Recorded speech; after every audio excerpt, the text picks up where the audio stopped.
রান্নাঘর স্পিরিট ফুডে আপনাদেরকে আবারও অনেক অনেক স্বাগত। আজকে আবার একটা রেসিপি নিয়ে চলে এসেছি। আজকে রোদে দেওয়া ঝামেলা ছাড়াই কাঁচা আমের টক মিষ্টি একটা আচার, ঝাল ঝাল। এই যে এখানে আমি 4টে আম নিয়ে নিয়েছি, বড় বড় সাইজের। এই আমগুলো দিয়ে টক মিষ্টি ঝাল একটা আচার বানাবো। পুরো ভিডিওটা আপনারা দেখবেন, আশা করছি আপনাদের খুবই ভালো লাগবে।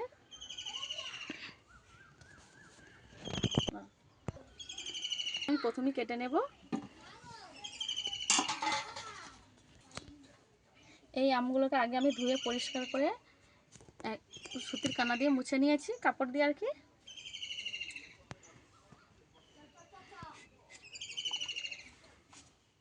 এই আমের খোসা ছাড়িয়ে নেব না, কেটে নেব মধ্যখান থেকে।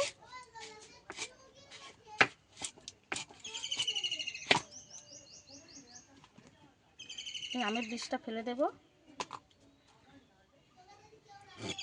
এবার আমগুলোকে আমি ছোট ছোট করে কেটে নেব।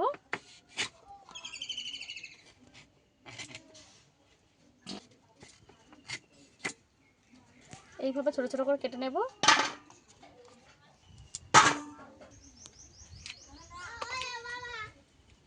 এই আমগুলো আমি আর ধুয়ে নেব না, যেহেতু আগে আমি আমটাকে ভালো করে ধুয়ে পরিষ্কার করে নিয়ে রেখেছিলাম। এইভাবে ছোট ছোট করে কেটে নিলেই হবে শুধু।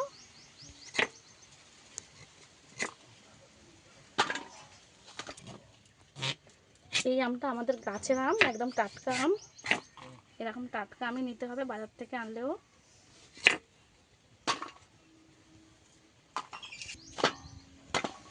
আমগুলো আমার কাটা হয়ে গেছে। এই যে এইভাবে ছোট ছোট করে কেটে নিয়েছি। আমগুলো হলেই আমার হয়ে যাবে। আচারের মধ্যে একটা পাতিলেবু লাগবে, তাই এই গাছ থেকে একটা পাতিলেবু তুলে নেব। কত পাতিলেবু হয়েছে!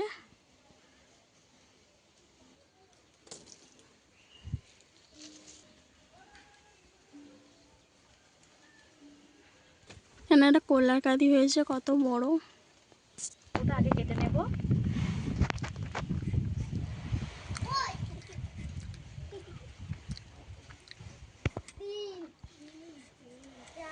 পাতিলেবুটা এখনো পাকেনি, একটু কাঁচা আছে। পেকে গেলে এটা হলুদ হয়ে যেত,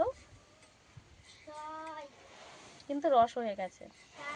এই একটা পাতিলেবু হলেই আমার হয়ে যাবে। আচারের জন্য আমি মশলা নিয়েছি। এখানে মশলা নিয়েছি জিরে, পাঁচফোড়ন, চন্দনী, গোটা ধনে আর কালো সর্ষে, আর 5টা শুকনো লঙ্কা, আর একটা কাশ্মীরি লঙ্কা প্যাকেট লাগবে। এর মধ্যে চিনি অল্প 2 চামচ পরিমাণ, আর তেল লাগবে, সর্ষের তেল, আর স্বাদ মতো লবণ। কড়া বসিয়ে দিয়েছি, উনুনটা ধরিয়ে নেব। ধরিয়ে নিয়েছি। প্রথমে আমি শুকনো লঙ্কাগুলো দিয়ে দেবো কড়ার মধ্যে। যেহেতু শুকনো লঙ্কাটা ভাজা হতে একটু টাইম লাগে, তাই আগে প্রথমে শুকনো লঙ্কাটাই দিয়ে একটু ভেজে নেব।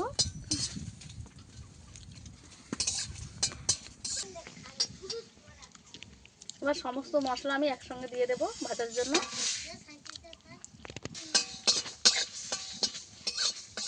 এবার এই মশলাটাকে আমি হালকা করে ভেজে নেব, একদম লাল করে ভেজে নেব না, তবে একটু ভাজার গন্ধ বেরিয়ে গেলেই হবে।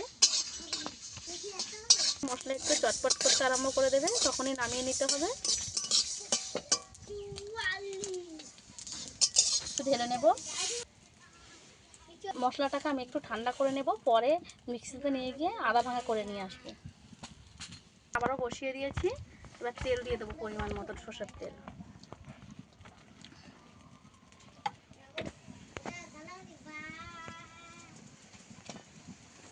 পাঁচফোড়ন দিয়ে দেবো।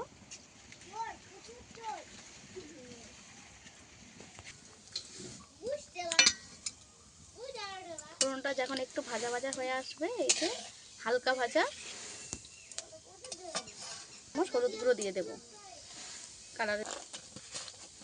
কাশ্মীরি রেড চিলি পাউডার,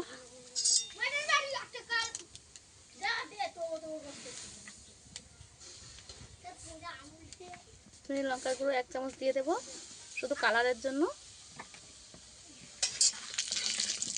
দিয়ে হালকা করে একটু নেড়ে নেব, কিন্তু একদম হালকা আছে তেলটাকে গরম করতে হবে। এবার এবারে এই যে আমগুলো আমি কেটে রেখেছিলাম, এই আমগুলোকে দিয়ে দেবো।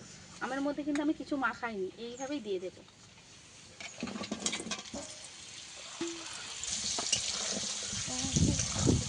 এবারে আমটাকে আমি একটু ভেজে নেব এই তেলের মধ্যে। হালকা আঁচে আমি নেড়ে নেবো একটুখানি, জ্বালানিটা বাড়িয়ে দিয়ে। এবার স্বাদ মতো লবণ দিয়ে দেবো। এই যে একটু টক আম, তাই 3 চামচ লবণ দেবো। আর এরকম টক আম নিলেই আচারটা ভালো হয়।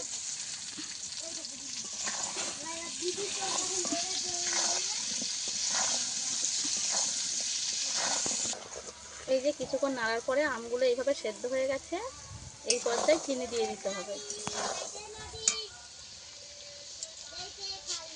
চামচের আমি 2 চামচ চিনি দিয়ে দেবো। ভর্তি ভর্তি করে দিতে হবে, যাতে করে টক মিষ্টি একটু ঝাল ঝাল। চিনিটাকে ভালো করে মিশিয়ে নেব। বেশি খেটে কিন্তু আমগুলো ভেঙে দিলে হবে না।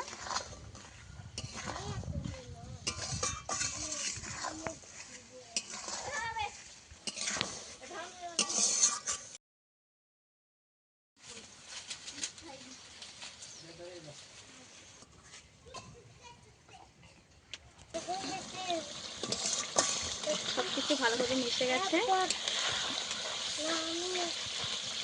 এখানে আমি 1 চামচ লেবুর রস দিয়ে দেব। এই আচারটা প্রায় আমার হয়ে গেছে। এবার এই রসটা আর মশলাটা দিলেই হয়ে যাবে। এই রসটা দিয়ে দেব। আমি দিলাম সারা বছর সংরক্ষণ করে রাখার জন্য। চাইলে লেবুর বদলে ভিনেগারও দিতে পারেন। যে মশলা আমি মিক্সিতে আদা ভাঙা করে নিয়ে এসেছি, এখান থেকে 1 চামচ দিয়ে দেবো মশলা।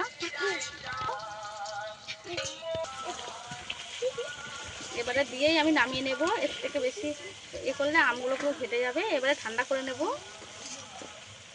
এই মশলাটা দেওয়ার পরে কিন্তু দুর্দান্ত স্বাদের একটা গন্ধ বেরিয়েছে।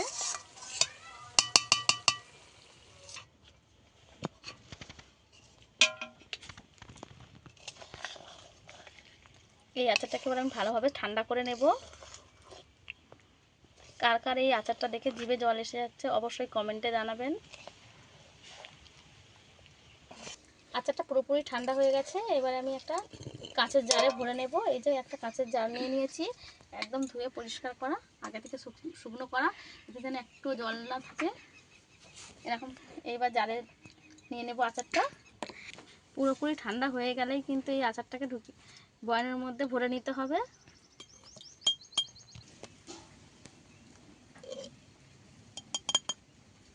আচারটা খেতে কিন্তু দুর্দান্ত হয়, একবার হলেও বাড়িতে বানিয়ে খেয়ে দেখবেন।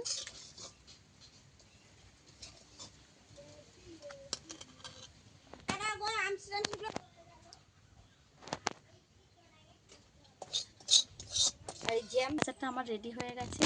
এই যে টক মিষ্টি আচারটা, টক ঝাল মিষ্টি এই যে আচারটা আপনারা ভাতের সঙ্গেও খেতে পারেন, মুড়িতেও মেখে খেতে পারেন, পরোটার সঙ্গেও খেতে পারেন। এইভাবে একবার হলেও বাড়িতে আচার বানিয়ে খেয়ে দেখবেন। আশা করছি আপনাদের খুবই ভালো লাগবে। এই আমের আচারটা যদি আপনাদের ভালো লাগে অবশ্যই একটা লাইক করে দেবেন। লাইক করে শেয়ার করতে একদম ভুলবেন না। আর এরকম নিত্য নতুন রেসিপি পাওয়ার জন্য আমার চ্যানেলটাই অবশ্যই সাবস্ক্রাইব করে পাশে থাকবেন। আজকে ভিডিও এই পর্যন্তই। দেখা হচ্ছে নতুন কোনো ভিডিও নিয়ে। ততক্ষণ ভালো থাকবেন, সুস্থ থাকবেন।